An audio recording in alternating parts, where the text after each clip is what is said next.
devil is always associated with failure. So I don't know why one would wake up in the morning and you remember the devil. Eh? You hear people shouting, Chineke biko napụ ekwensu ike. Chineke napụ ekwensu ike. Chineke napụ ekwensu ike. No. Ọ napụ ekwensu ike. Ị ga-ewe. I mean, you change your prayer pattern. The devil sometimes begins to laugh at us. Don't wake up and start remembering the devil. The devil is irrelevant. Sunday. I should prepare for rainfall. The generator is open. Oh. It's a given. What? It's a given. It's not the time to ask what.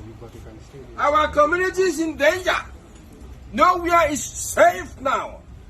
If it were not for the respect I have for you, I would have been giving you this information in either Congo or fire. Your Highness, I'm leaving this community. Oh no. Your Highness. I want you to quickly find out what is happening. Okay? I'll do just that, Your Highness. Right. I'm leaving. Oh! I just feel that at all times we should always pass this message out there because it's very important. What most churches are doing in Nigeria is something that is out of this world. Anyway, they were on set with Chiwetalu Agu and some other legendary actors, and they had an amazing one out there. Thank you for watching. Don't forget to subscribe. Drop a comment in the comment section.